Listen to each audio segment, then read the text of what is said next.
Hi, this is for SDI FTE 2011. This is week 3 assignment, 1911 parts breakdown. We had to choose 3 parts and answer 5 questions. What are the critical dimensions associated with the parts? What potential malfunctions, if they're improperly installed or damaged? What damage are they likely to cause any impacted other components? What training should a gunsmith undergo in order to avoid damage, and what additional components interact to them, and what are their dimensions?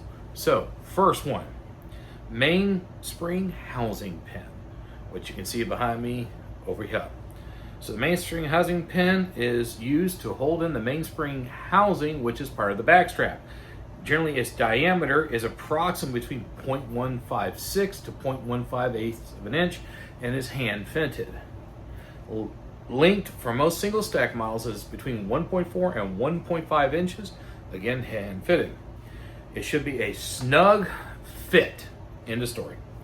So, damage to that can be particularly caused to the actual mainspring itself, which can also cause damage to the trigger, which presses directly on it, as well as the hammer and hammer resistance and the grip safety, basically by improper use. Now, most likely it's going to cause simply a failure to fire.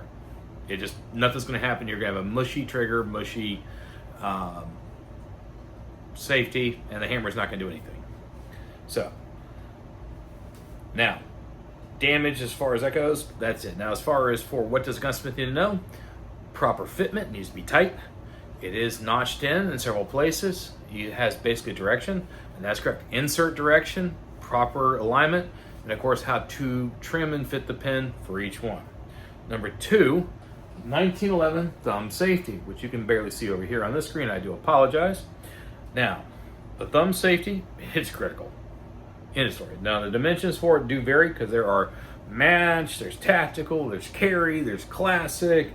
Generally speaking, the levers, as far as the diameter of the actual pin that's on the safety, is somewhere between 0.154 to up to 0.247 inches in diameter. Again, depends on model type and etc. Length can vary wildly, not just between the different types, but the different manufacturers, etc. There's way too much to put in those dimensions. So, now, as far as malfunction and failures, improper safety, you might have an accidental discharge. Secondly, it actually helps hold the sear in place, particularly the sear and the sear disconnect. So if it's improperly installed, either you'll have a non-functioning gun, or worse, you may have what's called a runaway gun, which basically means the firearm just continuously fires despite pull of the trigger and releasing it. Not a good thing. Not to mention an NFA item. Damage. Well, if you force it in, you can damage the sear and the sear disconnect.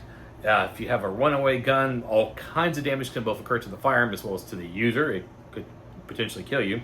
And if somehow you manage to get it to fire and improperly inserted, and it doesn't run away, it's going to bind the entire sear engagement with all the spring tension there, send everything flying inside the gun, catastrophic internal failure.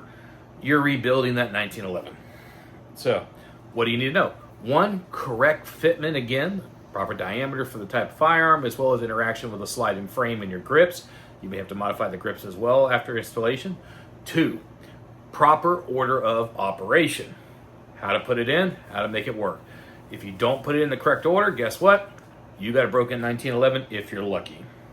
And 3, what components and their dimensions that's going to be there? Well, again, dimensions like we had before. And 1, there's too many variations of the components. 1911 sear and sear disconnect tend to be roughly the same dimensions and tier.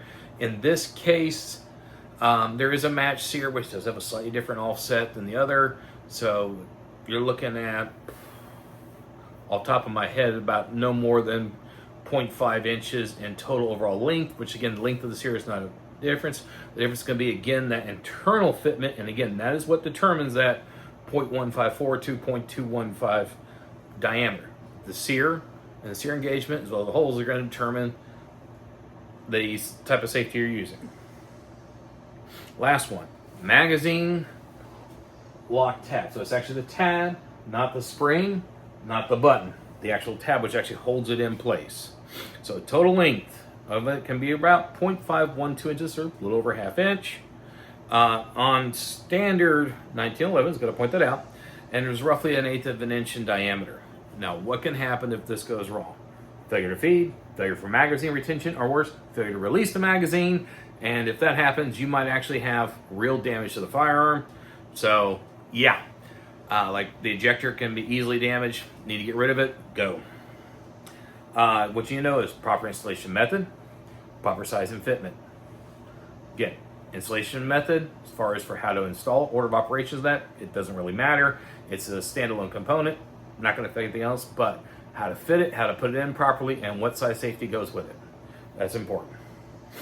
The most thing it touches are going to be the magazine itself, the magazine body, and of course the button and the spring.